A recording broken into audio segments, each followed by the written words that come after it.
do dono, do gestor da loja, em ter os Vai produtos... precisar de uma loja igual o Carrefour para colocar as 200 mil, né, Salum? Aí se a gente pensar do tamanho, sim, né, Fabrício? Mas esse desafio passa a ser fundamental a ajuda da indústria que visita, mostrando esses números que a gente estava discutindo aqui. O que é que performa bem no BRIC, na região que aquela loja está? Essa informação está na mão da indústria. E não é simplesmente só chegar e falar. É levar também, objetivamente, como pode ser feito um sell-out colaborativo. Eu tenho um case bem interessante de uma indústria que me procurou quando eu era diretor de uma rede de farmácias. E o sell-out médio do produto que estava sendo oferecido era de 2.000 unidades. E a pessoa tinha uma meta de 7.000. A princípio, de 2 para 7.000, nossa, 3 vezes e meia, pode assustar. Porém, o que me chamou a atenção na época é que essa pessoa trouxe junto um plano de trade com ações que seriam feitas para trabalhar esse sellout. E aí, nesse momento, a gente ficou bastante confortável em abraçar essa causa. Inclusive, foi um case de muito sucesso, porque não vendeu os 7.000, vendeu 10.000. Tal foi a ação. Mas a gente também tem a experiência inversa, de quem chega despreparado, e eu costumo dizer que vendedor despreparado é refém da relação transacional. Porque se ele chega despreparado, a gente começa a bater na tecla. Preciso de condição comercial. Porque é a única forma de você balizar uma negociação se alguém não está preparado. Salu, você tocou num ponto que eu quero parafrasear o que você disse para transformar isso numa pergunta. Então, quando você estava atuando como diretor de uma rede, se a pessoa chegava despreparada, você apertava ele no preço. Quando a pessoa trazia uma solução estruturada, você despendia mais tempo para entender o que era essa solução? É exatamente isso? Exatamente. A gente, inclusive, até chegou a combinar internamente na rede a troca de sinais que a gente fazia quando a gente percebia, opa, tá desesperado, tá despreparado, vamos apertar no preço. A pessoa está trazendo uma oferta de valor, vamos sentar, inclusive até o tempo que a gente oferecia de agenda passava a ser diferente, porque a gente queria entender e queria construir um plano a 4 mãos. Isso, olha, não só na rede que eu trabalhei, mas eu tive a oportunidade na federação do qual eu fiz parte, de conversar com muitos gestores. Esse é uma situação que o varejo vive hoje, precisando muito de uma ação colaborativa e menos transacional. Muito bom. Eu tinha certeza que esse pessoal tinha esse tal de sinais, cara. Não é, eu nunca vi tanta sincronia. Você acha bonito isso, né?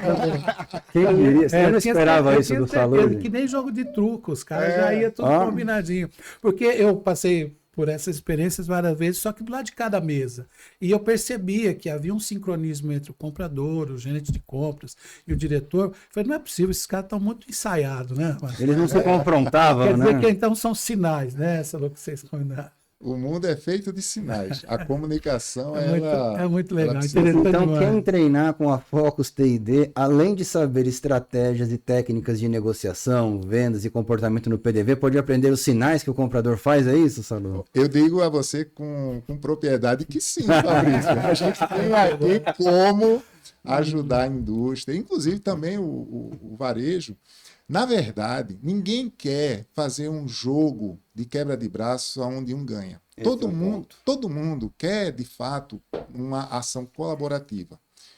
Até nesse sentido, eu vou falar uma coisa para vocês. Uma vez, uma grande indústria, a número 1 na área de HPC, nos procurou. E o argumento que foi apresentado na época, nós somos a número 1. HPC... higiene, beleza, né? Higiene e beleza. Okay. Nos procurou, até por indicação que estava acontecendo da federação, nos procurou e disse, olha, nós queremos entrar na sua rede, de uma forma mais efetiva, porque a gente já tinha alguma coisa dele. Tá, e qual é o plano que vocês vão trazer? Eu vou encurtar, o cara disse assim para mim, não, nós somos a número 1, vocês têm que nos ter. Eu sou a tal, né? Gente, não foi ali, naquele momento, foi a primeira vez que eu senti aquele sentimento de estar perdido. É como se você liga um GPS numa estrada e o sinal da internet falha e você fica sem saber que caminho eu sigo. A gente queria ter eles de forma mais efetiva. Porém, chegar sem um plano, sem até uma meta, metas colaborativas são bem-vindas, desde que venham de forma estruturada. E isso na Focus, eu acredito que nós fazemos isso com muita propriedade hoje, porque a gente tem essa visão de juntar o lado da indústria com o lado do varejo para que eles trabalhem efetivamente, colaborando entre si, para que eles saiam ganhando. E, principalmente, o consumidor seja bem atendido. O consumidor, ele é o elo final, é aonde a gente tem que trabalhar para entregar um trabalho com excelência. E aí entra um componente da nossa área de especialidade aqui, que é o treinamento, certo? Porque é o seguinte, normalmente, o que nós diagnosticamos saindo a campo com as equipes, visitando os clientes, seja as lojas, o ponto de venda físico, ou a central de compras, o centro administrativo das redes de farmácia, ou farmácias independentes, enfim, todos os segmentos, associativismos, o que a gente vê é que muitas vezes existe uma confiança desproporcional no relacionamento, como o Fabrício falou agora há pouco.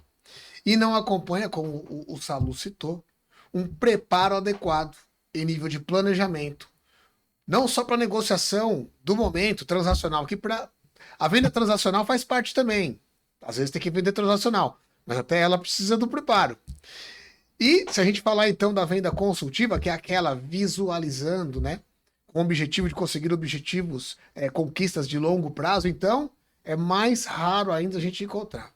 Por conta do quê? Por conta dessa falsa percepção de estar no controle da relação com o cliente devido a um bom relacionamento, que muitas vezes é um relacionamento até de âmbito mais pessoal, que você tem com o comprador, com o gerente de compras ou com o diretor da rede, né? O que eu tenho a dizer é, relacionamento é fundamental, Sim. É bom pra caramba e vende. Relacionamento ajuda, mas até um certo limite, ele tem um teto.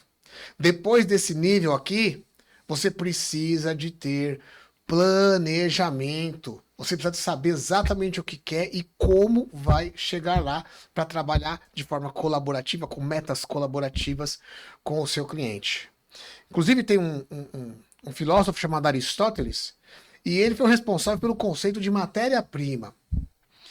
Por exemplo, quando você olha uma árvore, essa árvore ela é a matéria-prima para fazer essa mesa aqui, por exemplo, de madeira, né? Então, essa árvore ela tem a potência de se transformar numa bela mesa. Com o relacionamento acontece de forma parecida.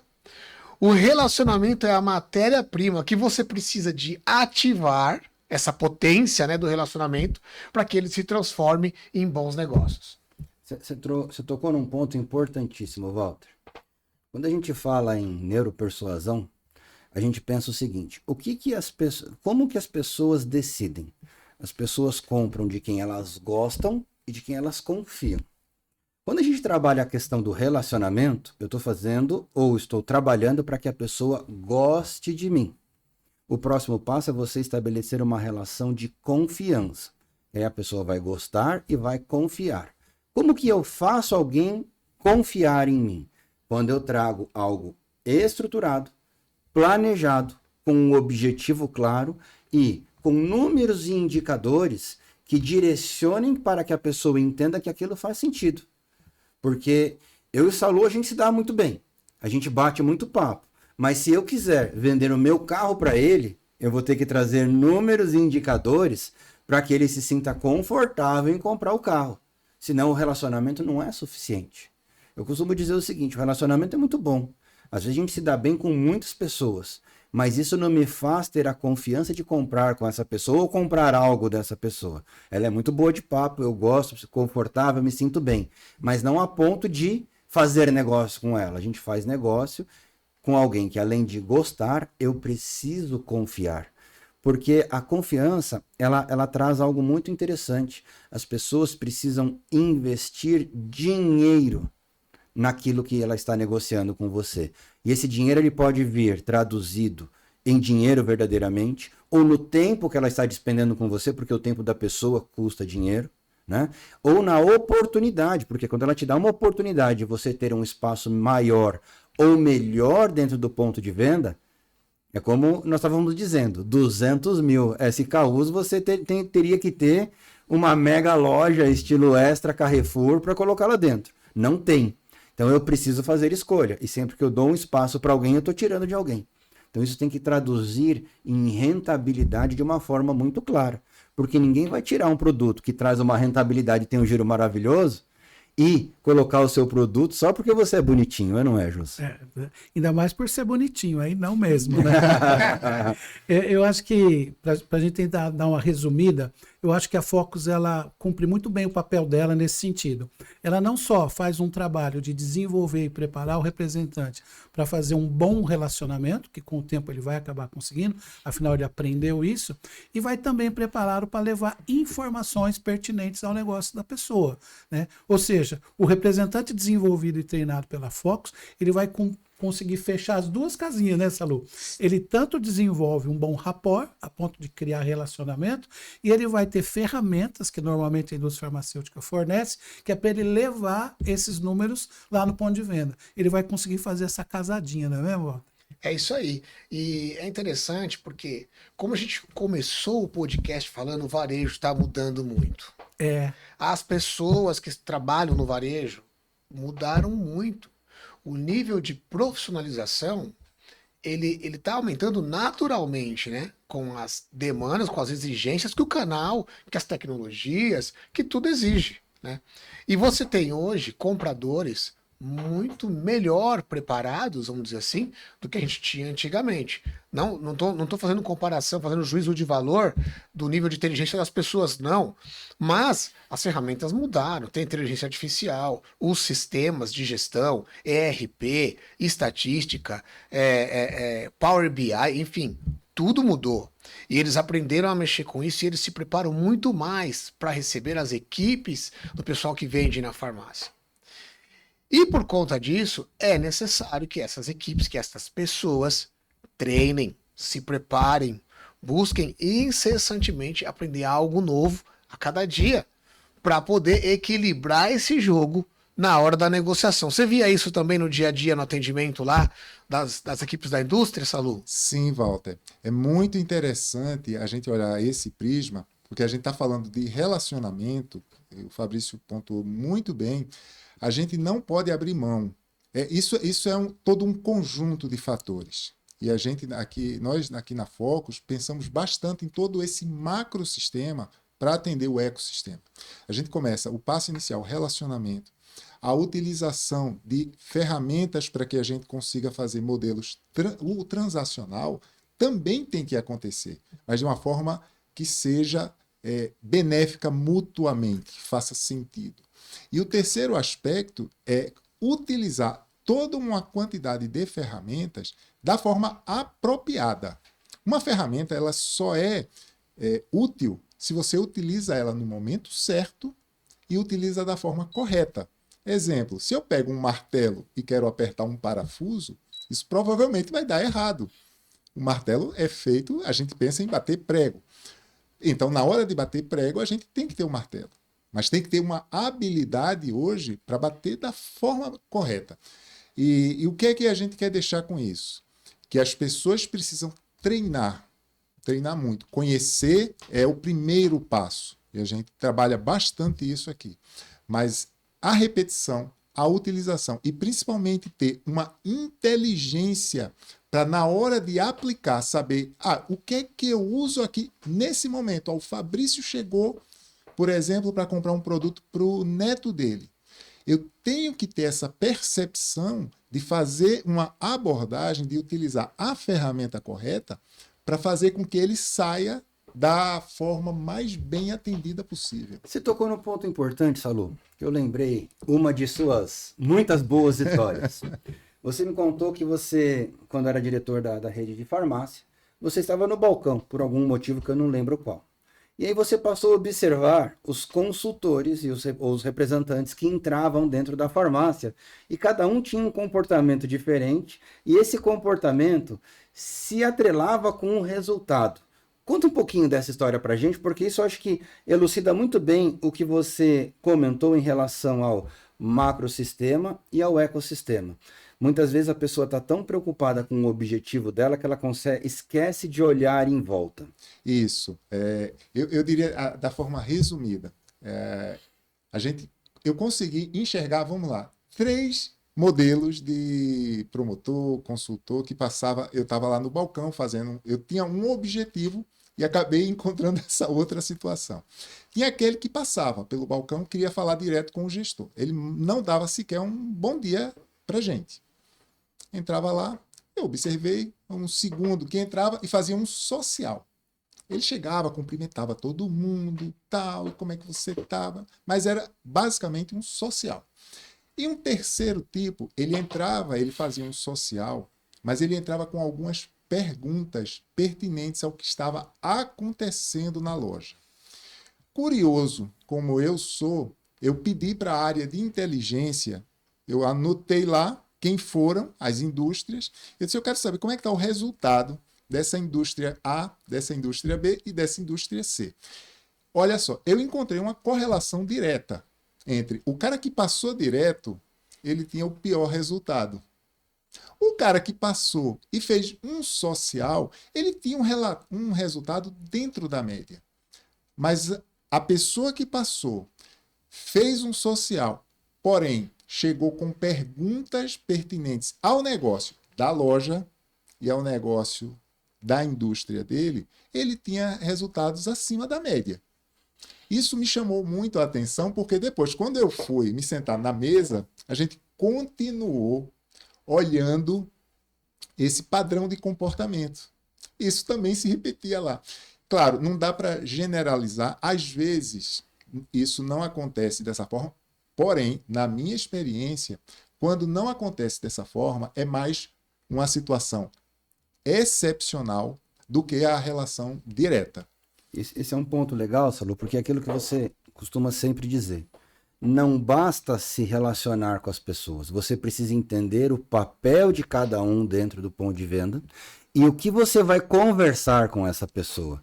Qual que é o papel do balconista? Como que você vai conversar com ele? O que você vai falar com ele e como ele pode contribuir para o seu negócio? Como que você vai conversar com um gerente? Agora as lojas estão otimizando, né? E o gerente é gerente farmacêutico, então juntou as duas pessoas em uma só. Mas quando você conversa com o gerente, o que você vai falar com o gerente farmacêutico sobre a parte operacional e o que você vai falar com ele sobre a parte de medicamentos, a parte que compete ao farmacêutico? Saber dividir bem essas personas para que você consiga pegar as informações corretas, né? Sim, até dando um exemplo, um case que foi muito interessante, foi de uma pessoa que chegou no balcão e perguntou, olha, eu gostaria de ter esse meu produto com um ponto extra, para fazer um cross-merchandise. E eu queria saber de você, que atende o cliente, o que é que eu posso falar com o gestor de compras para levar como argumento. Olha só. Foi um case interessante, porque assim, eu recebia essas informações, muitas vezes a loja dizia, por favor, olha, coloca esses produtos para fazer bons acordos, porque a gente quer fazer aqui um ponto extra. E a gente acabava descobrindo que existia uma influência desse tipo de abordagem. Gente, a farmácia, ela tem basicamente 3 tipos de interlocutores que ajudam muito a pessoa da indústria. O balcão, que está operando diretamente com o consumidor. Tem o farmacêutico, a farmacêutica, que é uma pessoa que tem a autoridade de tirar as dúvidas técnicas que envolvem indicação de produto, o porquê daquele produto. E tem o gestor de compras, que tem um olhar mais voltado ao resultado financeiro que aquela loja precisa entregar. Se você só conversa bem com um desses interlocutores, você pode até conseguir fazer bons negócios. Mas a experiência mostra que quem chega de forma estruturada, sabendo o que fazer com cada um desses, acaba tendo resultados mais interessantes. E nessa história, Walter, passou um negócio pela cabeça aqui muito interessante. O Salu era o diretor da rede. E ele estava no balcão, porque ele queria entender diversas coisas, o posicionamento do consumidor, como que as coisas funcionavam ali dentro daquela farmácia específica que ele estava no balcão. Como que a gente pode ter esse olhar macro e sempre atento? Porque às vezes numa própria loja de rede, o gerente regional está lá dentro e você passa direto por ele, né, Jussa? E nem olha para ele. O cara, quando chega ali na porta da drogaria, o que ele precisa fazer para ter esse olhar macro? Qual que seria? Imagina que você está agindo agora como um mentor para as pessoas que estão assistindo. Como que ele precisa se comportar ali verdadeiramente para que ele consiga atender todas as pessoas, cuidar de tudo que precisa fazer e ainda cumprir o tempo, porque ele tem uma série de visitas durante o dia? Então, muitas indústrias possuem uma ferramenta chamada Way of Selling, que é o passo a passo da visita que ele tem que tomar antes de começar a fazer a visita propriamente dita, né?